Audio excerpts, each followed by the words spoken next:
Welcome student. आज के इस वीडियो में हम लोग पढ़ने वाले हैं डिसिमल यानी पॉइंट वाले संख्याओं का घनमूल कैसे निकालेंगे।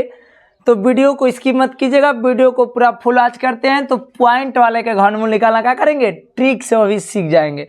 तो देखिए, सबसे पहला हम लोग को दिया है कि 0.00064 का घनमूल क्या हो सकता है। तो कुछ नहीं करना है, सबसे पहला काम हम लोग को ये देखना है कि ये 64 जो है किसका घनमूल है। 64 किसका घनमूल है, 4 का, यानी कितना है 4 का। तो यहाँ पर लिख देंगे 4। पीछे से हम लोग त्रिक बना लेंगे। त्रिक बनाने के बाद हम लोग देख लेंगे कि 64 4 का घनमूल हो गया। कभी भी याद रखेगा कि वर्गमूल के भी वीडियो सिखाएं, वर्गमूल के जाकर के देख लीजिएगा। वर्गमूल में पीछे से जोड़ा बनता है, लेकिन घनमूल में याद रखिएगा कि त्रिक बनाएंगे। क्या बनाएंगे, त्रिक, यानी 3 संख्याओं को लेंगे। तो यानी 64 हम लोग का क्या हो गया, 4 का हो गया।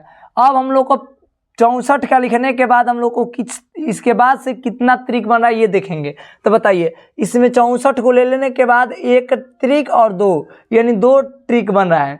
तो यानी हम लोग को याद रखना है कि पॉइंट के बाद, यानी पॉइंट के बाद 2 संख्या होनी चाहिए पॉइंट से पहले। तो यानी यहाँ पर एक संख्या हो गई, दूसरा संख्या लेने के लिए 0 ले लेंगे, उसके बाद से पॉइंट लेकर के 0 ले लेंगे। यहाँ पर क्या हो जाएगा, आंसर हो जाएगा। नहीं समझ में आया, चलिए कोई दिक्कत नहीं, यहाँ पर देखिए समझ में आ जाएगा। पहला काम को हम लोग बोले कि त्रिक बना लीजिए।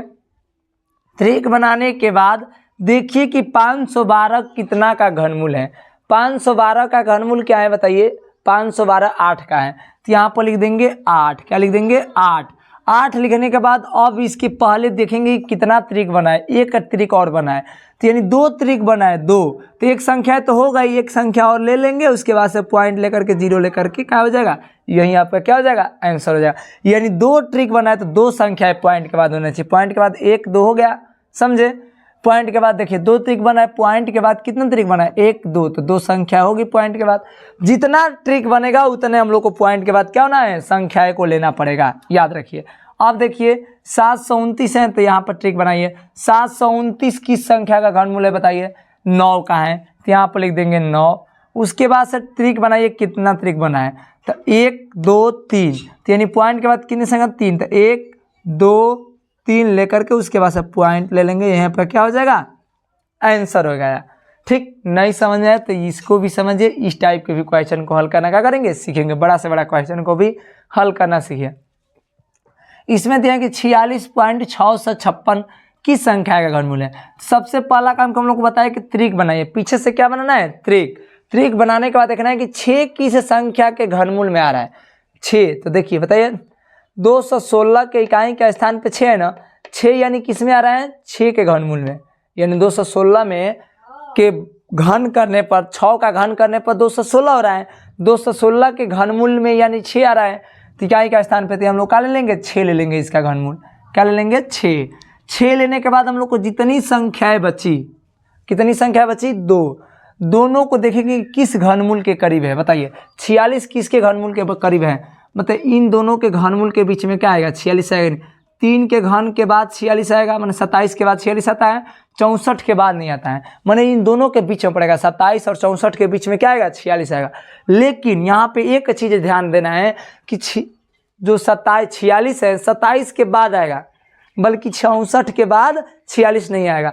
इसलिए 27 का घनमूल लेकर के क्या करेंगे, यहाँ पे भर देंगे, यानी कितना हो जाएगा, 3। अब हम लोग को इसमें पॉइंट लगाना है। यहाँ पर पॉइंट वाले हैं, तो पॉइंट कैसे लगाएंगे, तो देखना है ये कि पीछे से बस देखना है, आगे से नहीं, पीछे से हमेशा देखना है कि कितनी त्रिकें बनी है। एक त्रिक बनी, तो एक डिजिट के बाद क्या होगा, पॉइंट होगा, यहाँ पर लगा लीजिए, यहाँ पर क्या हो जाएगा, आंसर हो जाएगा। समझे, चलिए कोई दिक्कत नहीं, यहाँ पे इसको भी समझ लेते हैं। पहला काम त्रिक बनाइए। त्रिक बना लिए। त्रिक बनाने के बाद 976 जो है, देखना है कि इसकी इकाई के स्थान पे क्या है, 6 है। 6 हम लोग का किस घन को कर रहे हैं, तो इकाई के स्थान पे 6 आ रहा है, तो यानी 6 में ही आ रहा है। तो यानी हम लोग यहाँ पर 6 ले लेंगे, ले लिए। अब इतना लेने के बाद हम लोग को 438 को देखिए कि 438 इस किस घन करने के करीब आ रहा है, 438 आ जाएगा। तो बताइए 7 का घन 343 होता है, 5 का घन 500, 8 का घन 512 होता है। इन दोनों के बीच में 438 आएगा ना, इन दोनों के बीच में ही 343 के बाद और 512 से पहले आएगा क्या, 438। तो हम लोग 438 का घनमूल लेंगे तो कैसे लेंगे, ध्यान दीजिए। यहाँ पे हम लोग को 343 के बाद 438 आता है, बल्कि 512 के बाद नहीं आता है, तो जिसके बाद आता है यानी, तो इसलिए हम लोग 343 का ले लेंगे, घनमूल ले लेंगे। तो इतना का घनमूल क्या होता है, 7। यहाँ पर लगा देंगे 7।